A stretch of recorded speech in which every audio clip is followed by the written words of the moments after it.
One final thing about this week. It was the 10th anniversary, as you all know, of the Sandy Hook Elementary School shooting. And we all were impacted personally by that. And so I wanted to just say a few words, but I'm going to start with this post from the Justice Southbury Facebook page, the group, by Christine McKenney McAndrew. She said, "A poem I post each year. It is a hard week for us in Newtown." The poem. "We are sending a dove to heaven with a parcel on its wings. Be careful when you open it. It's full of beautiful things.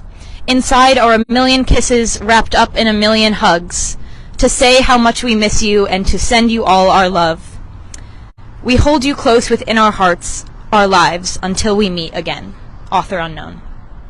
And she then ends it by saying, "Please do something that helps to heal yourself, a family member, or a neighbor. Spread kindness and honor those 26 angels." And as we remember those we lost, we are committing to action. This Wednesday, which was the 14th, which was the 10-year anniversary, I've mentioned before, the last time I was here, I mentioned that I volunteer twice a week at a local elementary school in Ithaca, where I go to school. And I work with 5th graders, and I was there Wednesday morning, and I had just arrived, and I was with my 5th graders, and all of a sudden on the intercom it says, "Secure the building," and so immediately I'm sent into a panic, and it was just a drill, but I was in an elementary school on this 10-year anniversary, and I find myself, as I'm hiding with these kids, I'm thinking to myself, how many of them could I put behind me and shield? And how is this happening 10 years after? And of course it's just a drill, but to see these children who are so scared, and to just think of what those kids had to go through, and that this is still such a fear, and we had Uvalde this year. And it's just so horrifying that 10 years I'll never, ever forget the hugs that I received from my mom and dad coming home from school 10 years ago. And just the love that they shared for me, and the love that I shared back, and the thought of those parents not getting that hug from their child when they got home from school that day. It is horrible. It is horrifying that we are letting this continue, and that I, as a 20-year-old, am wondering if it's even ethical for me to have children in the future, because I can't imagine sending them to school and not knowing if they're going to come home. I can't even imagine that pain. So please, just keep this fight. It is so important to our youth. It is so important as this generation is growing up, and this is the normal.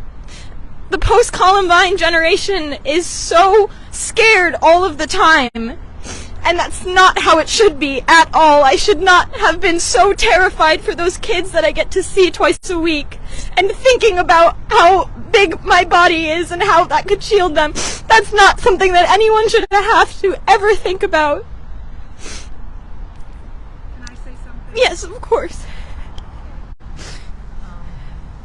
Can I give you a hug? Yes. Sweetheart. Okay, I'm a therapist. I'm a trauma therapist. Was a Sandy Hook trauma therapist. Yes, I am. And I did work with kids, and it was the 10th anniversary. Last night I was watching, I guess it was MSNBC, and somebody came on, and Caitlin Roig was there, and 2 children that were in the bathroom with her on that day. And those 2 children were children that I worked with and had not seen since then. And when I saw those 2 children, I went to that day.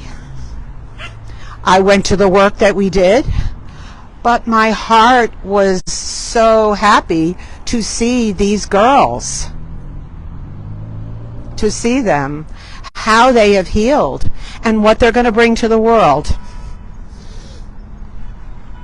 So, yeah.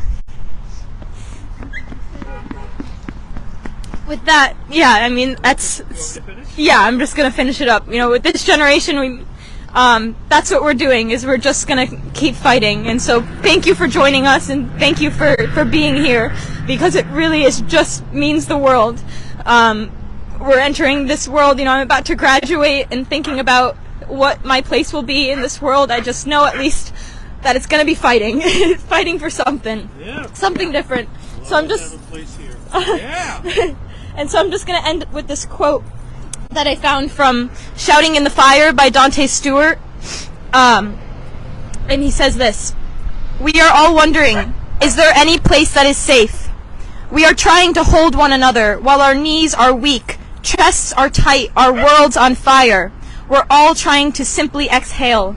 It is hard to fight, it's harder to breathe. When we find that breath, we know there is still life there. And if there is life, there is joy, there is peace, there is faith, there is hope, there is something that keeps us living. So keep on going. We have this love, and just capitalize on that love, please."